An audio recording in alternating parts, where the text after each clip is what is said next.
young people's participation at the main table during the Brics Summit now. The National Youth Development Agency hosted a summit this week as a build-up to next month's conference. I'm joined now by Thulisa Ndlela, who is NYDA board member. Thulisa, thank you so much for making time for us.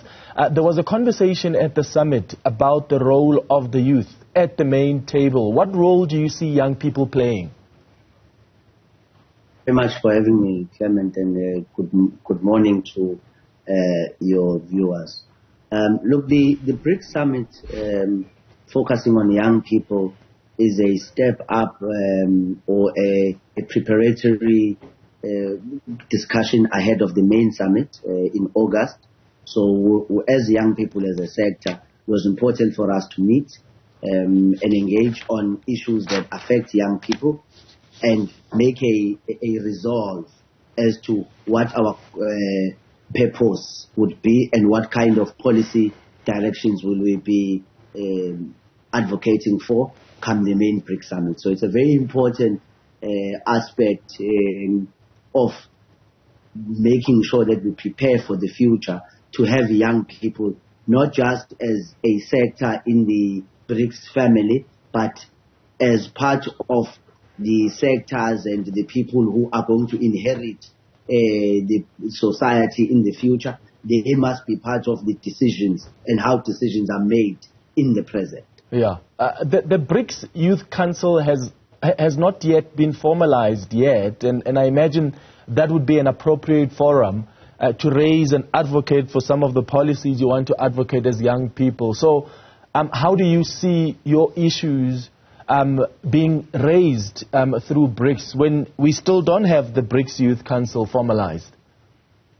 Look, I think under the chairmanship of South Africa in 2023, one of the things that the National Youth Development Agency, working together with our mother department, the Department of Youth, Women and People Living with Disabilities, put forward is we had an engagement with our colleagues from the other Brics nations to say, since the start of the youth sector, the sector had started meeting as young people, there are about 96 resolutions that have been taken in these youth summits over the period.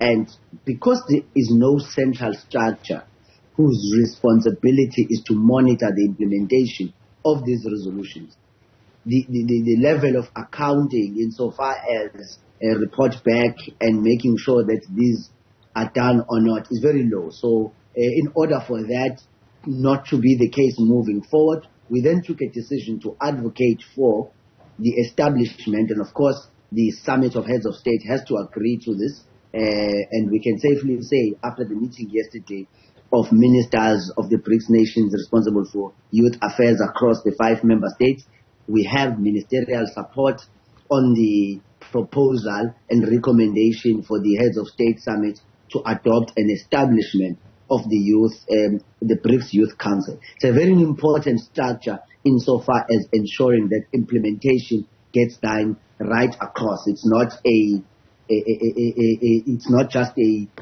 summit thing. We come and we meet for 3 days and after that nothing happens. So a structure like the Youth Council will help monitor how our issues are implemented. Yeah. The Minister in the Presidency for Women, Youth and Persons with Disabilities, Nkosazana Dlamini-Zuma, said when she was participating there that young people from the Brics countries have the responsibility to separate facts about Brics from what she said is the dominant Eurocentric narrative of the world. As young people in that summit, what do you understand about the role of Brics in today's world?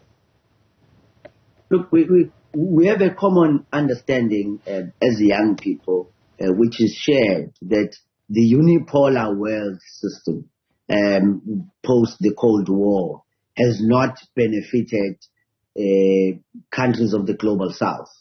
If at all, what it has achieved is to increase inequalities. The richer countries have gone richer, and the poorer countries, the countries of the global south, have gone poorer. So the inequality gap has been the only thing you could point out as an outcome of the unipolar world. As a result, we are jointly advocating for a just multipolar society that will be able to close the inequality gaps and be able to lift and ensure that all countries move together towards realizing the sustainable developmental goals, which is why some of the engagements and the key themes that came out of the summit were around the creation of a just energy transition to achieve the carbon targets that are set by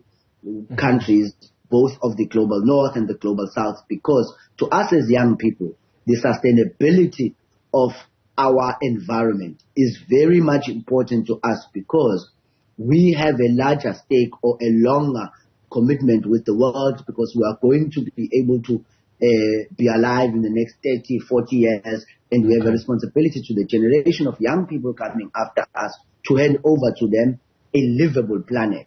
So it's very important for us to be able to take care of some of these things as part of our contribution and our appointment with the future. All right. Thulisa Ndlela, NYDA board member, thank you for making time for us.